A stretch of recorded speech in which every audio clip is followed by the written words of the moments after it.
You got your GED. Sure. Why did you not finish high school? I just was dumb. I shouldn't even say I was dumb, but I let people tell me I was. Okay. Like it's one of my greatest regrets is that I let people at a time when I would never let somebody have a description of me that I bought into. I did when I was young, and the reason I have a GED is because that is kind of a real live marker of how I let somebody tell me of how unintelligent I was, or how lazy I was, or how dumb I was, and I wasn't. I just learned differently. Right, because we're sitting here in your library right now, and you're telling me how you read every one of these books. Every one of these books. You're one of the smartest people I know. Then you got to get out. You also have one of the best vocabularies. There was words you used in our interviews that I've had to go and look up after the fact. But the whole GED thing is interesting to me. For example, I interviewed Freeway Ricky recently. Right. And he was doing a radio interview.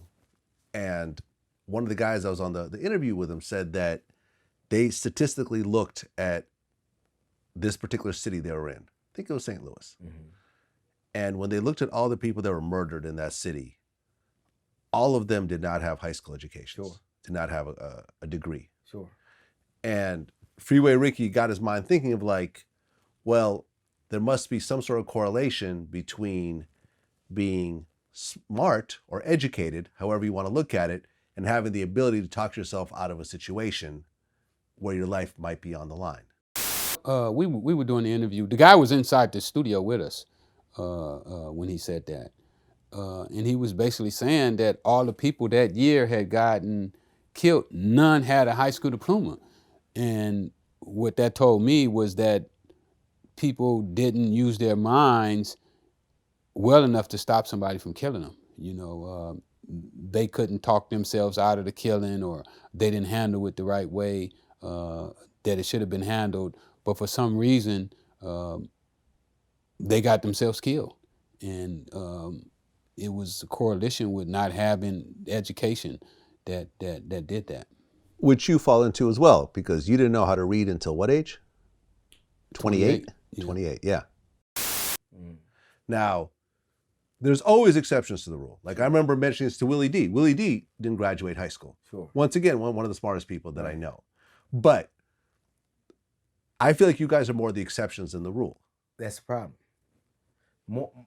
Black people are always judged by the exception, never the rule.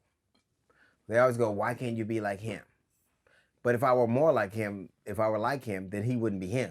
Yeah. Everybody would be. Why can't you be like Colin Powell? Why can't you be like Barack Obama? We're more the exception than the rule. And the problem is there are some average white people that get to be very successful. Like there's no equivalence. There's no way you could look at Barack Obama and Donald Trump and see that in any way is there he's clearly a superior human being, a superior intellect, a superior man than Donald Trump. But Donald Trump gets ascended to presidency. Look at the last two Republican presidents. Look at George W. Bush was an average dude that ascended high. Not bright, not but George W. Bush. Yes. Well, because of his father. But he was still an average guy. Yeah. That's ascended high. What you'll notice too is that not only are the large percentage of people that are in prison illiterate, you know what else they have? High concentrations of lead in their blood. Okay. Lead. It's funny because everybody thought when crime dropped, they couldn't tell what it was from. They thought it was all these 3 strikes you're out and broken window. You know why crime dropped? Because they took lead out of gasoline. Unleaded gas. Unleaded gas. Okay. And when there was unleaded gas, there was less lead. Guess what? Crime dropped.